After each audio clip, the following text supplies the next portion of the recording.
Sa Barangay Binanwaanan sa bayan ng Pili sa Camarines Sur, isa sa mga suliraning pangkalusugan ang kinakaharap ng mga residente, ang mataas na kaso ng high blood o hypertension. Tinatayang nasa 50 hanggang 60% ng mga residente sa naturang barangay ang may hypertension.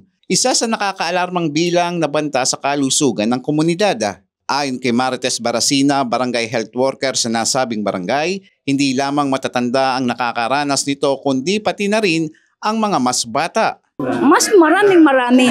Opo, kahit po hindi pa senior, kahit bata pa, meron pa ngang 1999, nasa 26 years old pa lang yun.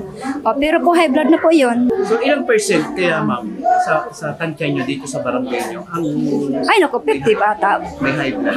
Parang more than pa sa 50 or 60. Isa sa mga nakakaranas ng ganitong kondisyon ay si Lola Rosario Basilonia, 78 taong gulang. Matagal na umano niyang iniinda ang high blood ngunit hirap siya makapagpatingin sa doktor dahil sa kakulangan sa pera. Ay matagal na po, sir. Mga 75 yata yung edad ko nung nagtaas yung BP ko. Tungkol naman sa klase ng gamot na bibilhin ko. Binabayaran niyo? Pag minsan, mga mahigit 1,000. Pag minsan, 500. Ayon sa Provincial Health Office, maraming kadahilanan ang nagdudulot ng hypertension. Maaari itong mamana pero kadalasan ay dahil sa maling lifestyle at pagkain.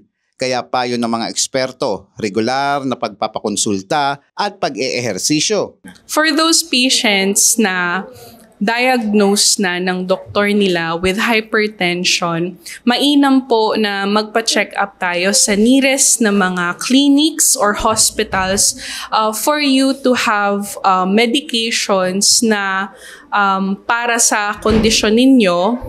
And also, yung laboratories, so we are very thankful with our provincial government for providing us all the necessary na mga services para magkaroon ng malusog na komunidad. So, importante yung quarterly or biannually na pagpapacheck up ng dugo, ECG or X-ray, especially for those with chronically na may hypertension.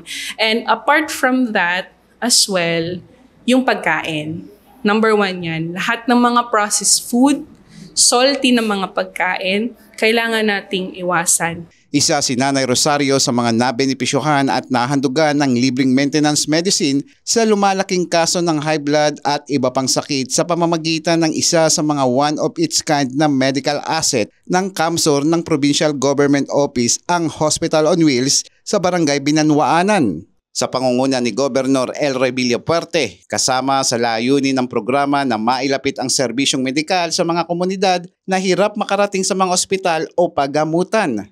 Naghatid ito ng libreng konsultasyon, gamot, x-ray, ultrasound at iba pang serbisyong medikal na labis na ikinatuwa ng mga residente. Malaking bagay nga yan, sir, kasi walang gastos. Bibigyan kang mga gamot, walang babayaran. Kaya yan, malaking tulong sa amin. Kulao na tabako sana ni Pirmi ang sarong bisis na ginibulig di sa Binanwaanan. Kaya ako nagpapasalamat talaga kiko Elroy Villapuerte sa iyang mga planong araw kani, lalo na sa ikakaray kang salud kang mga taga-barangay, lalo na sa barangay mi nabako sa nang sarong bisis nagkaigwang medical mission digdi kada ko lang bisis. Kaya dakulang kapasalamatan mi sa iya. Paaram ko na iyo talaga yan ang upito kang mga Villapuerte na makatabang sa tao, lalo na po digdi sa Binanwaanan. Nag-aram kong nagkaigwang mga may mga hilang digdi, as in dahil na sindamado mampaman sa sentro. Ang Hospital on Wheels ay bahagi ng Extensive Healthcare on the Go program ng probinsya para tiyakin na ang bawat Camarinense saan mang barangay ay may pantay-pantay na akses sa serbisyong pangkalusugan. Eli Balbin, CSN.